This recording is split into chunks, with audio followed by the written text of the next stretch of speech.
Welcome everyone back to the Pump Creative Podcast. We're here with Louise today joining us. Thank you for coming on and sharing everything that you have to share with the world. Yeah, thanks for having me. So I think we'd like to jump right into it, Louise. Maybe tell us a little bit about yourself for the viewers out there. Yeah, so my name's Louisa Azzopardi. I am a life coach and mentor for Tradeswomen and Tradies. I am an international award-winning mechanic as well. Oh, wow. Yeah, so I've had quite a journey. I'll just go over it briefly. I do host my own podcast, so if you are interested in more about me and what I have to say, it's called Anxious Tradeswomen. But brief overview, I started my heavy vehicle apprenticeship when I was 15 in 2012. I was working on heavy commercial vehicles. I went through that apprenticeship with a mix of experiences, mostly good, but a few negative ones that really impacted my mental health. Right. From there, during that time, I won a few awards, and then I was put forward to compete in the World Skills Competition. So the World Skills Competition is like the Olympics for tradies. Wow, yeah. It was an amazing experience. I competed regionally, nationally, and internationally. That's amazing. I went into regionals with the goal not to come last, which I thought was pretty achievable. I succeeded. I came second. Wow.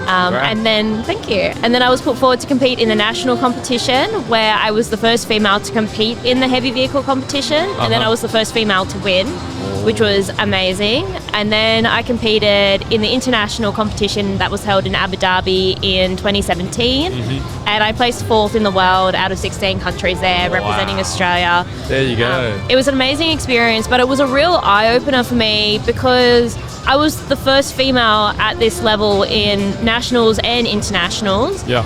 And I was being put forward in a lot of media and all that kind of stuff, and they're like, how does it feel to be the first? And I'm like, bro, it's 2017, I shouldn't be the first. Yeah, exactly. Kind of thing. So I really wanted to do something to help women and just apprentices in general in the industry. I then got off the tools and transitioned into being a trainer and assessor, where I thought I could have a real impact on not only apprentices, but teach females. And there's in trades and in mechanics, it's 1.5% of mechanics are female. Oh, that's so barely anything. Yeah, barely anything. And I really, I saw that stat in real life.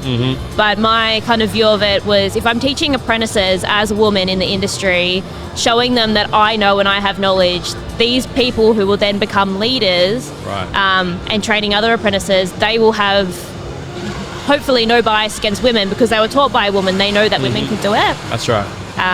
And then from there, I kind of got a bit frustrated with working with large companies who said that they supported women and they really wanted to help. Yeah. And a lot of it was really surface level. Okay. Not really dealing with the issues like, so, mental health, sexism, bullying, that kind of stuff. So that's when I decided to become a life coach to really help the girls that are on the floor with their mental health, with different tools to have difficult conversations, what to actually do if they were being bullied, and be like, this is how you can have a conversation, and I'm here to support you no matter what way it goes. Yes. And have that kind of on-the-ground support.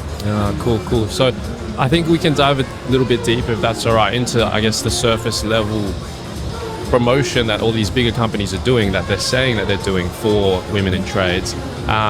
What do you see that they could do better, or like what was wrong with that whole kind of structure and setup initially? Yeah, so kind of the way, like, what I mean by surface level, we'll start there, is really just almost like the flashy stuff, the events, the kind of the posters, that kind of thing.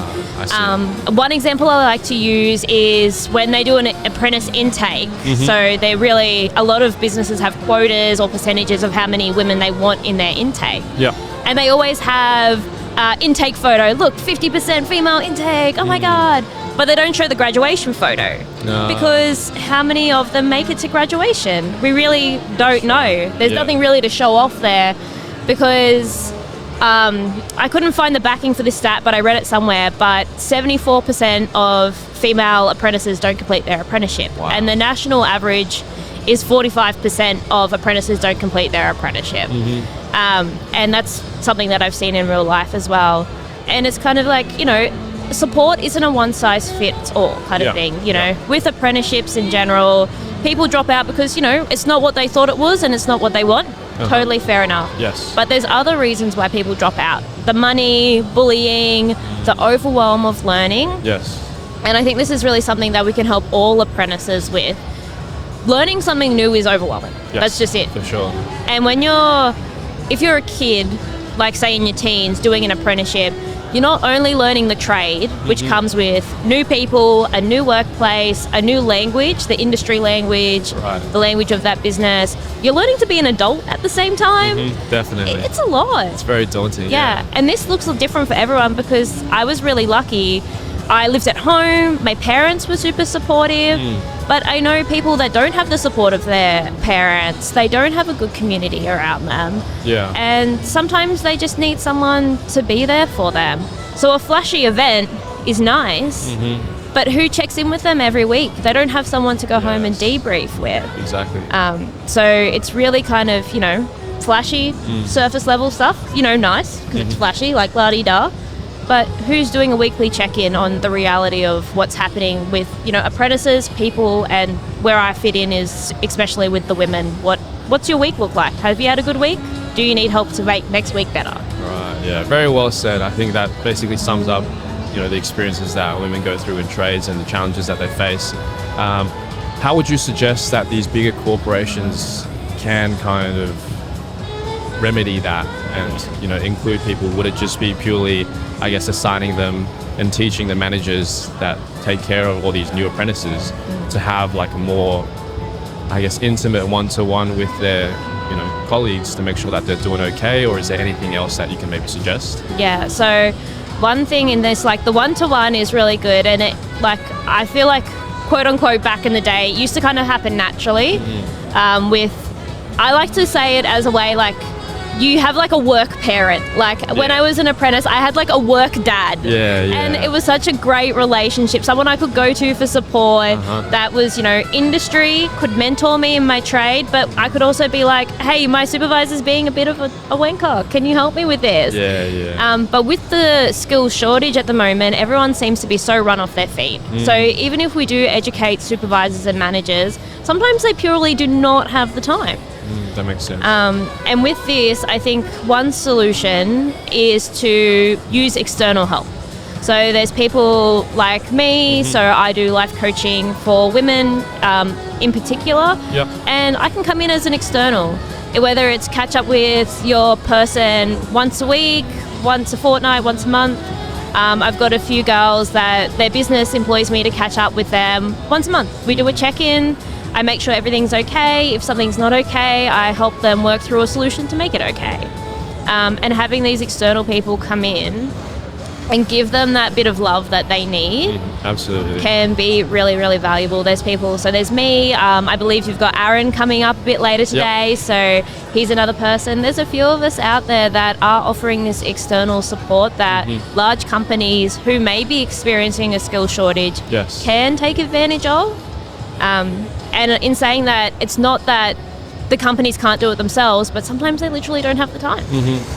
Definitely, yeah. I think it makes a lot of sense that a lot of companies, when they have this kind of skill shortage, they always don't think that the problem is within, it's always with, outside of the organization. So definitely, I think it is a really good plugin that you guys have and I guess solution to everything that's happening. So how would you kind of suggest or advise young women to go into the trade industry? Because it can be quite daunting, especially when all your friends want to do other stuff and you might have a specific interest growing up. How do you kind of, what kind of advice would you give to young women going into the industry? So coming into the industry, there's so many different angles that you can go with this. But really, if it's something that you want to do, give it a go.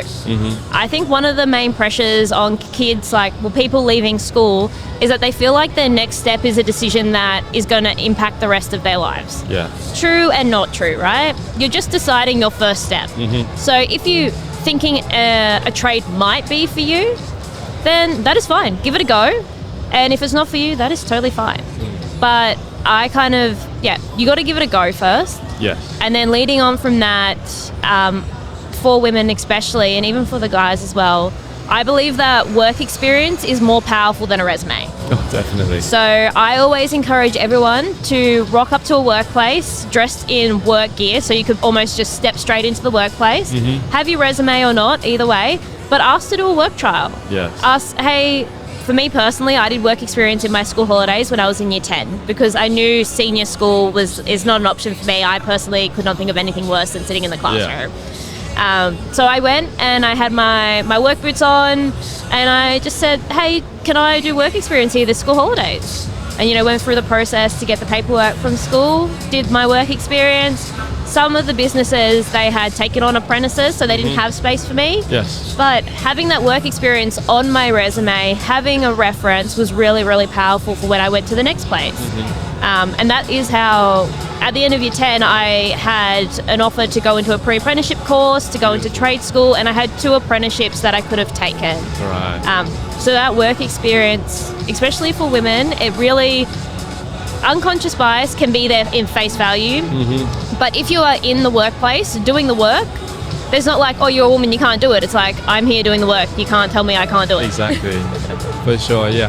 I think that's something, I'm not sure if you already do this, but I think, you would add a lot of value to high school level students, going into having chats with them and kind of bringing up this idea. Because even for myself growing up, we always thought the next step was the deciding factor of your career. And it was just we're at an age where we don't know anything. We're just finishing high school. I think it's really important to point out that we know that we didn't know anything, but at the time we thought we knew everything. Absolutely. Teenage brain. And I think that's another thing, is just recognizing that the teenage brain is actually different. Exactly. It's still developing. It's still developing. Very young. And the support system that we had back then was just our parents, sometimes teachers if you're very close with them. Yeah. But apart from that, you feel like you're making a lifelong decision. You think that that's the correct decision you make. And that's fine. And I think even that, the people that we love the most, our brain is literally programmed to rebel against those. Yes. So I did an interview a few weeks ago and they were like, so how did you manage to go through your apprenticeship as a female in a male-dominated space? And I'm like, well, people told me I couldn't do it and I wanted to prove them wrong. Beautiful. That's it. But even just taking that pressure off, being like, it's not the decision you need to make for the rest of your life. And it's okay. Like you want to go gun-ho at this, it's fine. And you've got support. That's right. No matter what you decide, there is support here. Yes, exactly. And what is the kind of future outlook that you think of women's in trade? What do you expect and want it to become in the future?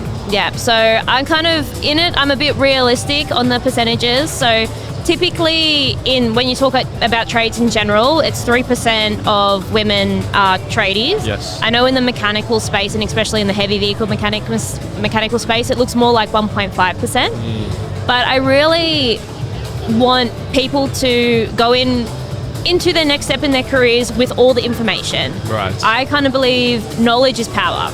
So I go to high schools and I'm like, hey guys, do you know what an apprenticeship is? And they're like, nah.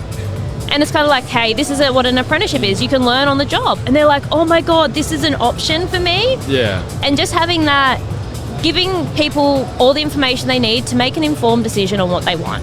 So rather than people being like, I went into hairdressing because it was the only option I had. Right. Rather than I went into hairdressing because I considered all these other options and it was the best option for me.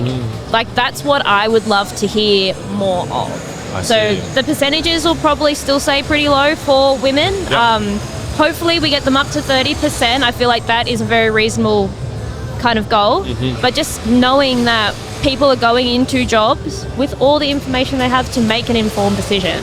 Right, yeah, definitely. I think education, that kind of level is where it stems and starts for a lot of youths going into their careers. So I think, we need to do something about the education system. Yeah. Have a chat with them and change something because, there really isn't a lot of information that they give out apart from the traditional pathway of going to university. Yeah. And that not a lot of people are interested in that or can afford that, but they think it's just a forced pathway to transition into. And even in that unknown, I find a lot of people, when I talk to them, they're like, I'm going into uni because I don't really know what to do. And I'm like, bro, you're going to get into debt not knowing. And I'm like, if you do a trade, then you're learning, you're in a workplace, and you're making money. You're not going to come out, even if it's not what you want to do, you're not going to be in debt. Yeah. And you're going to have life skills. I always, especially like being a business owner now, the things that I learned as a first year apprentice, I use them as a business owner. The ability to learn, teamwork, putting myself in uncomfortable situations to learn. They're all things that I do as a business owner, and they're things that I learned as an apprentice. Definitely, yeah. So going back to your history, in the industry, what do you think was the hardest challenge that you've faced as a woman in trade? Yeah, I think particularly as a woman in trade is those little comments that would happen, like, so as a percentage, 99% of the people that I worked with, male and female, were amazing. Yeah. But then there's that 1% that wasn't. And I think the biggest thing is that having those 1%, the things that they said to me on repeat in my head, that then ate away at my mental health. Right. And it was like, yes, 1%, it doesn't seem like very much, but combined with anxiety and a bit of depression, it can really eat away at you. So I find that was the biggest challenge. Being able to recognize that these people's comments, they weren't about me. They were more a reflection of them. They might have been coming from a jealousy place, a hurt place, but really they didn't know about my skill level. They didn't know why I was there, how I got there, what I did every day. And if I had the tools to separate what they said from my self-worth, it would have been a total game changer for me. For sure. And how did you really stick through it, even with those kind of adversities that you've faced? Yeah, I had a few really, really great mentors that, just held the faith in me when I didn't have the faith in myself. I've got a mentor who's now a friend, Raman Badika. He is an Indian man who migrated over to Australia. So even though he didn't have the experience as a woman in a trade, he had an experience of being a migrant in Australia as well. So a lot of those similarities, the kind of biases are fairly similar, how they can turn out. So he supported me a lot that way. And then being able to then learn and grow on a professional development level really allowed me to have the tools to support my mental health, to have more effective conversations. For sure. Yeah, no, that's beautiful. Lovely sharing. Thank you for sharing that. And on, I guess, a happier tone, what was the happiest moments that you've enjoyed being in the trade industry? Yeah, I think even a lot of the firsts are really, really powerful. So I'm going to be speaking later on today about confidence and stuff like that. And I'm going to share a story about my first engine rebuild that I did on my own. So even just those milestones of like, oh my God, I've worked 2 years. I didn't even know the insides of an engine and I could rebuild it on my own. Wow. That was an amazing moment that I remember. Sure. And even now, a lot of it in the mentoring space, and because I've been doing it for so long, like I've formally been working as a coach and a mentor since 2021, but I've been mentoring a lot of women from before then. And a lot of those girls, one in particular, she was struggling so much to get into an apprenticeship. She's now qualified and has people knocking at her door to be like, can you work for us? And just watching that full circle moment of, you know what, it might be hard at the beginning, but the opportunities are endless if you push through, and just watching it's like, yes, I love seeing you grow so much. This is amazing. That's beautiful, yeah. It's all through your efforts supporting them as well. It's like your little baby project. No, that's amazing. So out of curiosity, how was the experience like being a mentor during COVID as well? How was that kind of disparity? Yeah, so I found during COVID, with trades, it didn't really affect people too much because that was the essential work. So a lot of people were still working. I actually, even though I focused mostly on women, I had a few guys come to me for support in that time as well. And one of the things that was impacting them was that their workforce was being separated, and they were actually put into a leadership role and a higher role just purely by number game. You're the most experienced one here, so you're going to be in a leadership role. Right. And that created a lot of anxiety for them. And being able to support them through that. And I worked with him for about 6 months, and he went from being thrust into a role that he's like, I'm not ready for this, to then by the time we'd finished working together, he was up into a high level of role. Wow. Which was amazing to see. But COVID had a bit of an impact of pushing people up higher that may not have been ready for it. And then watching them take advantage of that with a bit of support, that was probably one of the best things that come out of COVID for me. I see, beautiful. So what's next for you, Louise? What are you most looking forward to next? Your little project or anything in the pipeline? Yeah, so what's happening now for me mainly is my podcast. So I have a podcast called Anxious Tradeswomen, and I share what I've learned through the years, through the tears, so you don't have to. It's my little catchline. Beautiful. But really, it's just, if something happens to you at work, you can pretty much put on an episode. They go for about 10 to 15 minutes. You can pick the topic of whatever's been happening at work, and you can have tools to create change the next day and being able to implement that. And then from there, if you want any further help and support, I offer one-on-one coaching, So really allowing people to implement and regroup and create a solution that is unique to them in their situation. Right, a beautiful platform that you're making. So where can we access, or where can the viewers access all these all of your podcasts? Yeah, so my podcasts are on most platforms, but if you go to my website, louiseazzopardi.com, and go to the podcast tab, I have links to most major platforms on there. People can find me on Instagram at Louisa Azzopardi Coaching, and you can find me on Facebook, just Louisa Azzopardi, and also on LinkedIn. And I love to connect with people on different platforms. So if you want to reach out to me on any platform, go ahead. Fantastic. Well, thanks so much, Louise, for your time and coming onto the podcast, sharing. To sum it all up, would you like to share a one-sentence kind of short or summary of everything that yourself looking forward to next, or just a little quote that you like? So my favorite quote is thinking, what if I fall? But then thinking after that, but what if I fly? There you go. And what if I fly is just something that can help you get through anything, like, shit could go wrong, could go right. For sure. Well said. Thanks so much, Louise, for coming. Appreciate your time, and look forward all the best for you in the future. Thank you.